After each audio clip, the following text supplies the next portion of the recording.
Diğer bir soru. Allah Resulü'nün namı celili üzerinde güneşin doğup battığı her yere ulaşacağını ifade ediyorsunuz. Bu bizim için bir emir midir?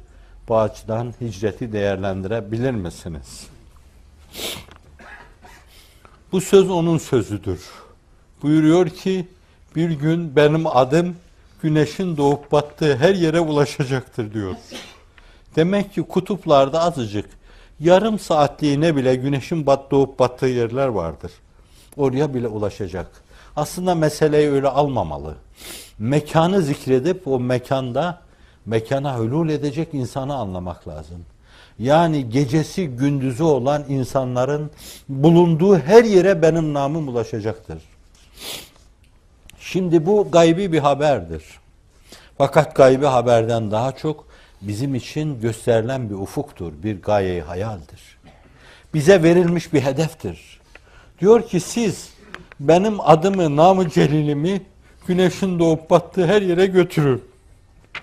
Götürmek için o bir avuç atında eğer olmayan, atının ağzında gemi olmayan, baldırı çıplak derken takdir sözüyle söylüyorum. Hicaz'dan ayrılan baldırı çıplak, o baldırı çıplaklara ruhum kurban olsun. Atların cidiko kemikleri üzerinde dünyanın dört bir yanına o namı celili Muhammed'i götürmek için at koşturdu durdular. O anil merkez hareketin, merkez kaç hareketin gücü bir yere kadar gitti durdu. O merkezden hızını alan güç bir yerde bitti durdu. Bayrak taşıyan kollar bir de yerde yoruldu, bayrak bırakıldı.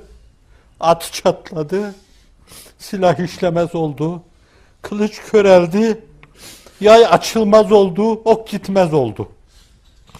Ve gele gele size geldi. Götürebildikleri yere kadar götürdüler. Bize getirenlerin de ruhu şad olsun. Biz bir Asya milletiyiz. Onlar Hicret-i Seniye'nin 80. senesinde Buhara'ya gelmeselerdi, 40. senesinde Maveraun Nehre ulaşmasalardı biz nereden Müslümanlığı öğrenecektik? O ilk Müslümanlar İslam'ı çok iyi yorumlamasalardı, bizim anladığımız manada seslendirmeselerdi, nasıl böyle bir Müslümanlığı anlayacaktık? Ama her bir fani gibi onların da bir ömrü vardır. Onlar da ömrü tabiilerini tamamladılar ve göçüp gittiler Allah'a. Vazife başında gittiler. Şimdi gele gele bu vazife size düştü. Ama acıdır çok. Allah Resulü'nün namı celili güneşin doğup battığı her yere gidemedi henüz. Sizin arkadaşlarınız Sibiryalarda yaz günleri sıcağın 30-40 derece olduğu, kış günleri de soğuğun 60 derece olduğu bir yerde o namı celili Muhammed'i şöyle veya böyle tutturabilir miyiz diye buza yazı yazar gibi oraya o namı yazmaya çalışıyorlar. Eskimolların ülkesine. Bilmem ki Güney Kutup'ta insan var mıdır oralara kadar dünyanın her yerine namı celili Muhammed'in götürülmesi. Bırakın buraları da bir Almanya'ya gidin. Dünya kadar yer gezersiniz de ruhi ravani Muhammed'i minarelerde şehval açmaz. İngiltere'de dünya kadar yer dolaşırsınız da ezan sesi duymazsınız. Camileri vardır belki ama sizin camilere benzemez.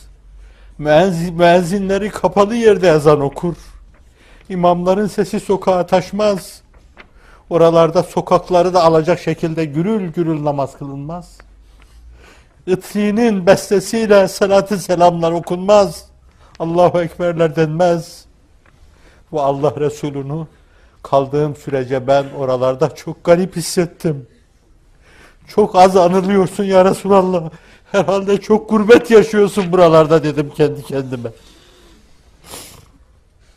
Bir senden evvel ama senden küçük o peygamberlerin haline bakıyorum. Bir Amerika'da bakıyorum, Davud'un sesi senden yüksek çıkıyor. Süleyman'ın sesi senden yüksek çıkıyor. İsa'nın sesi senden yüksek çıkıyor. Musa'nın sesi senden yüksek çıkıyor. O seslere de ruhum kurban. Ama senin sesin bir sporda başarılı olamamış takımın bayrağının birkaç adım aşağıda olması gibi. Namı Celil'ine baktıkça aşağıda görüyorum. Ve içimi yiyor adeta. Oralara bile Namı Celil-i Muhammed'i götürülememiş. Biz mi vefasızız? Bize yakın olan bizden evvelkiler mi vefasız? Tarih mi vefasız? Tarihseller mi vefasız? Kim vefasız? Bilemeyeceğim. Ama herhalde dostun vefasızlığı bahis mevzu, düşmanın husumetinin yanı başında. Bunun için güneşin doğup battığı her yere mutlaka ulaşmamız lazım. Bunu ister bir emir telakki edersiniz sahibinden, ister bir gayeyi hayal telakki edersiniz. Sizin için bir ufuk, bir hedeftir. Buraya ulaşın demiştir ümmetine. Ve isterseniz onu henüz vakti gelmemiş, gayipten verilen bir haber telakki edersiniz. Demek ki Allah Resulü olacak bir şeyi söylüyor.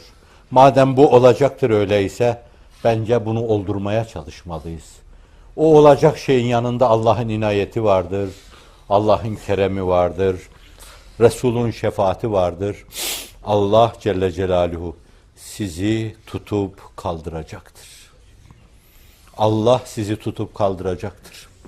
Allah'ın inayet ve keremiyle. Bunu ben bir işarete binaen söylüyorum.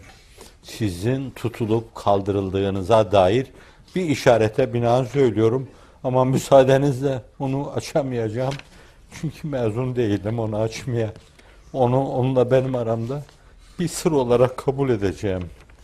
Eğer tutulup kaldırılmayı düşünüyorsanız, dağınıklığının giderilmesi ve toparlanmayı düşünüyorsanız, bu işe sahip çıkın.